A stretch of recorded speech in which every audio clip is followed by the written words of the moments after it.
Assalamualaikum warahmatullahi wabarakatuh. Salam sejahtera bagi kita semua. Pada kesempatan kali ini, saya ingin memaparkan terkait salah satu isu yang sedang hangat di dunia pendidikan, yaitu mengenai guru penggerak.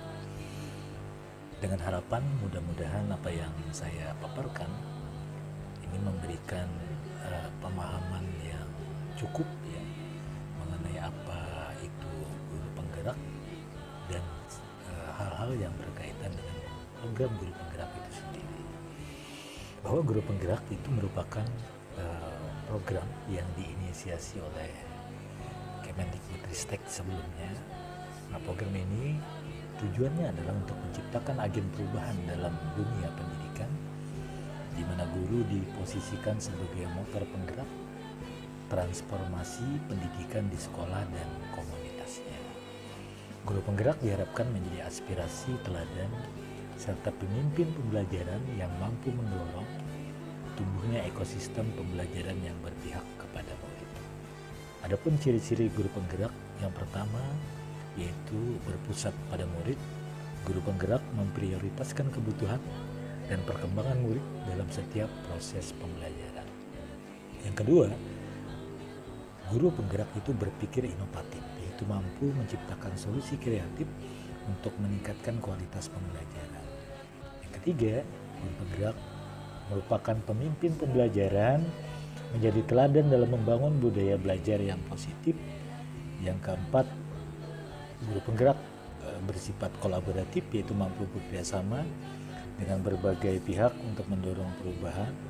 Dan yang kelima, guru penggerak itu menerapkan profil pelajar Pancasila, yaitu membantu murid mengembangkan kompetensi sesuai dengan nilai-nilai Pancasila.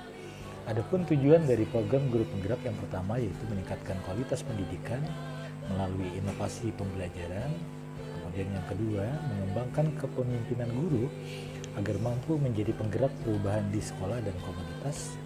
Kemudian yang ketiga, mendorong implementasi kurikulum yang berpihak pada murid, seperti contohnya kurikulum sebelumnya yaitu kurikulum Merdeka.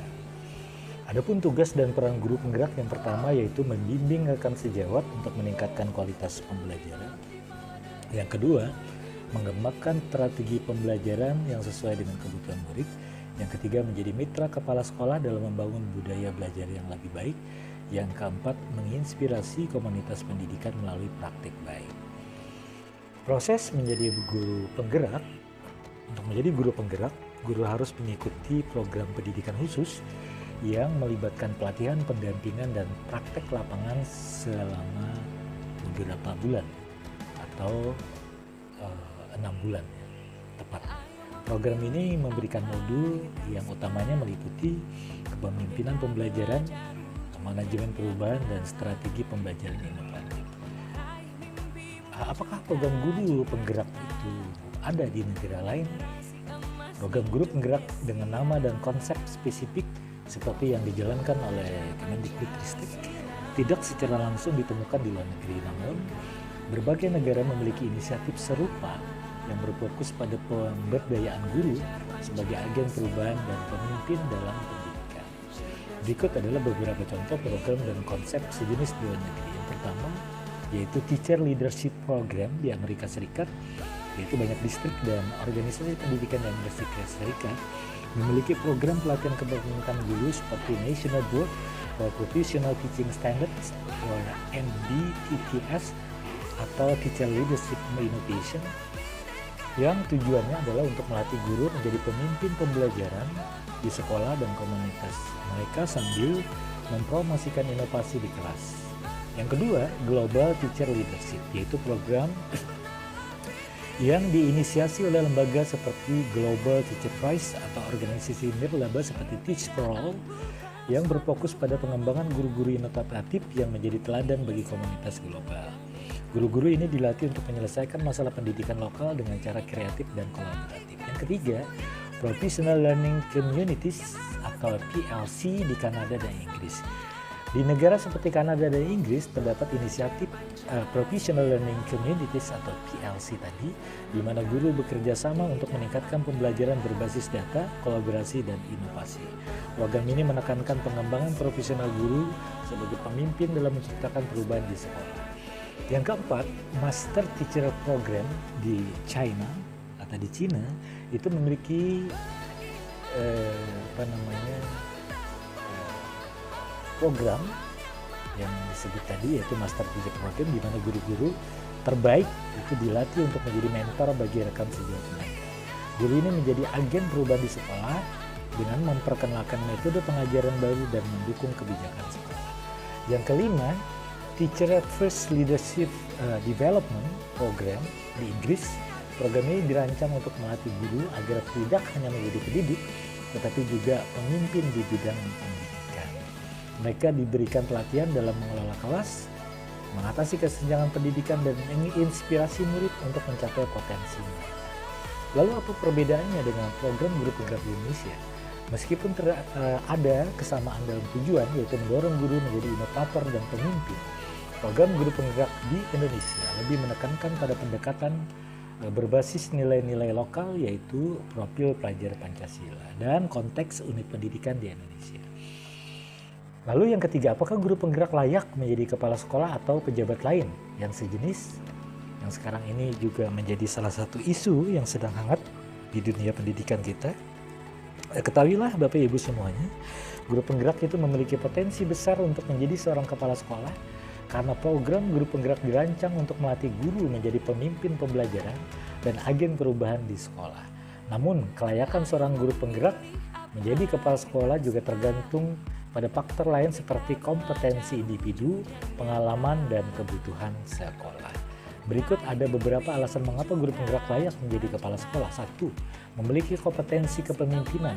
Guru penggerak itu, Bapak Ibu ya, dilatih untuk menjadi pemimpin pembelajaran yang mampu menginspirasi rekan sejawat, mengelola perubahan, dan membangun ekosistem pendidikan yang berpihak pada murid.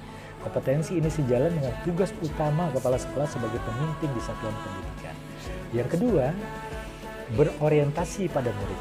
Fokus guru penggerak adalah menciptakan pembelajaran yang berpihak pada murid. Kepala sekolah yang memiliki orientasi ini dapat mendorong terciptanya budaya belajar yang sesuai dengan profil pelajar Pancasila.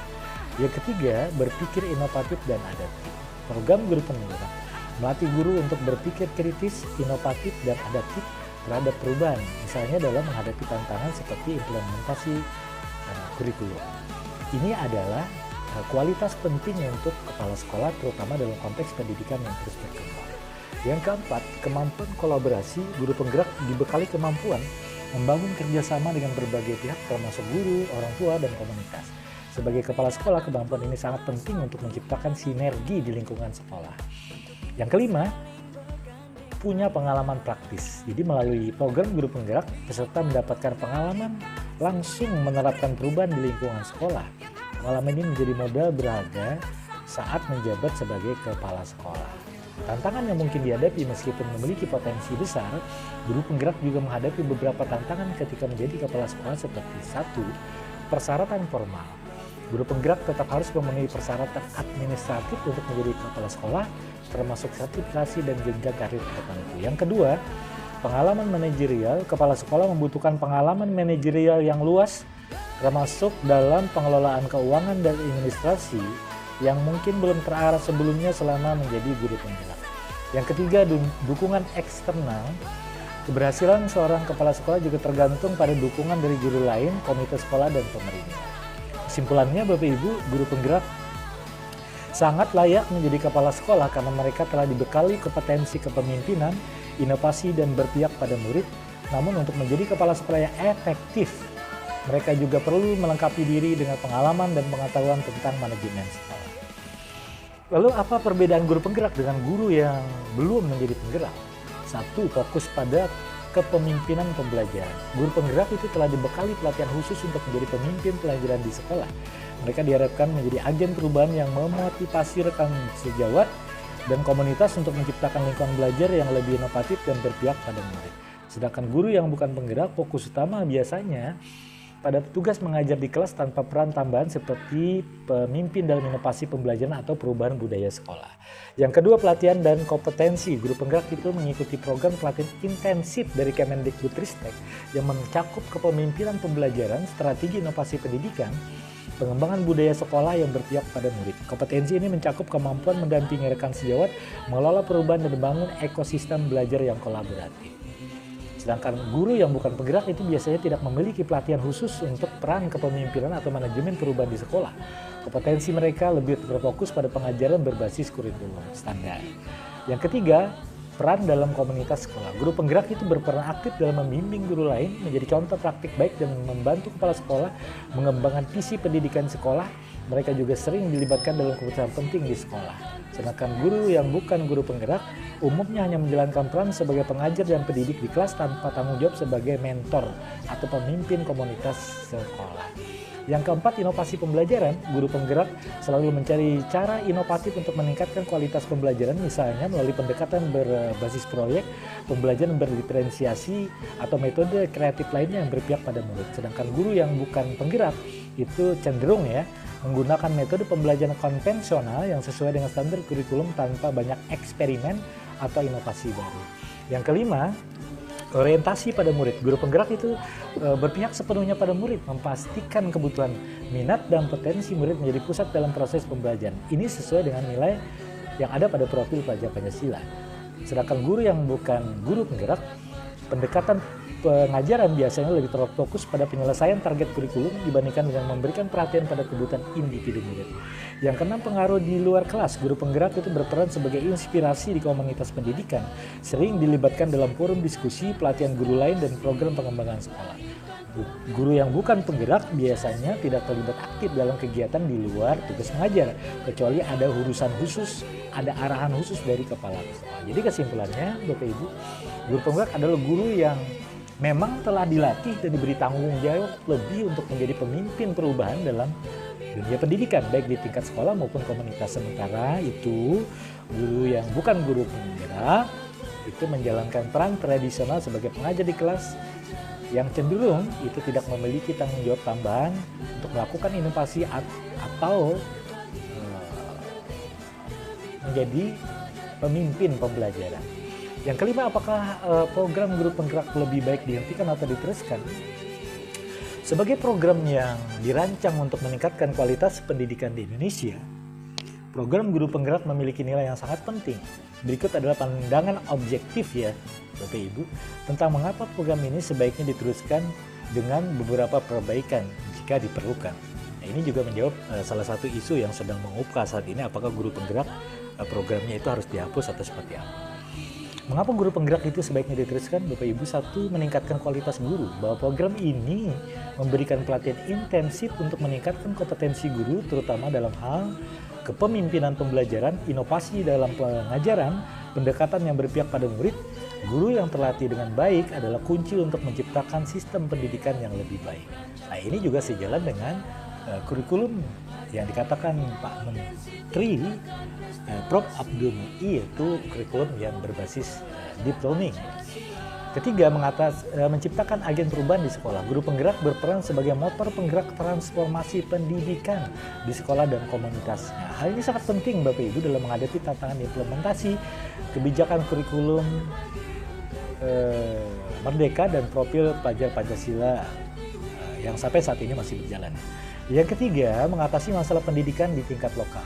Dengan membekali guru dengan keterampilan kepemimpinan, program ini memungkinkan mereka untuk memahami dan menyelesaikan masalah pendidikan yang spesifik ada di daerah mereka. Yang keempat, efek jangka panjang pada ekosistem pendidikan. Program ini tidak hanya berdampak pada guru yang bersangkutan, tetapi juga pada rekan kerja, kepala sekolah, dan terutama murid. Dan dalam jangka panjang ini dapat menciptakan budaya pendidikan yang lebih inovatif dan inklusif. Yang kelima, relevansi dengan kebijakan pendidikan global. Program serupa juga diimplementasikan di banyak negara seperti yang sudah saya paparkan sebelumnya untuk meningkatkan kualitas guru sebagai agen perubahan seperti Teacher Leadership Program di Amerika Serikat atau Master Teacher Program di China. Tantangan program dan solusi untuk peningkatan bagi guru penggerak, walaupun guru penggerak ini memiliki banyak manfaat, Tentunya ada beberapa tantangan yang perlu diatasi dalam program ini agar menjadi lebih efektif, yaitu satu, proses seleksi dan implementasi yang adil. Beberapa guru merasa bahwa seleksi guru penggerak belum merata, sehingga perlu transparansi yang lebih baik dalam proses ini. Solusinya yaitu memperbaiki mekanisme seleksi dan dengan melibatkan panel independen dan indikator yang lebih jelas. Yang kedua, tindak lanjut pasca pelatihan. Tidak semua guru penggerak dapat mengaplikasikan hasil pelatihan di sekolah karena minimnya dukungan dari kepala sekolah atau rekan kerja. Solusinya yaitu memperkuat sinergi dengan kepala sekolah dan rekan guru melalui program pendampingan kolektif. Yang ketiga, kesenjangan wilayah. Guru di daerah terpencil mungkin memiliki keterbatasan akses ke pelatihan dan pendampingan. Solusinya tentu mengadopsi pendekatan hybrid, yaitu online dan offline untuk menjaga daerah yang sulit diakses. Dampak jika program guru penggerak ini dihentikan ya Bapak Ibu. Satu, kehilangan potensi perubahan positif. Pendidikan Indonesia mungkin kehilangan momentum dalam menciptakan guru-guru yang inovatif dan berpihak pada murid. Yang kedua, kesenjangan kompetensi. Guru yang tidak mendapat akses pelatihan lanjutan akan tetap berada pada pola pengajaran konvensional sehingga sulit untuk bersaing dengan tantangan global. Mundurnya reformasi pendidikan, yaitu kebijakan pendidikan seperti kurikulum merdeka, membutuhkan dukungan guru yang kompeten dan inovatif. Jadi kesimpulannya, Bapak Ibu semuanya, program guru penggerak sebaiknya dilanjutkan, namun dengan evaluasi berkala untuk memastikan efektivitasnya. Program ini adalah investasi jangka panjang yang penting bagi peningkatan kualitas pendidikan di Indonesia dengan perbaikan pada seleksi, implementasi, dan dukungan pasca program dan agar dampaknya bisa lebih maksimal. Demikian Bapak Ibu yang dapat saya bagi pada kesempatan kali ini.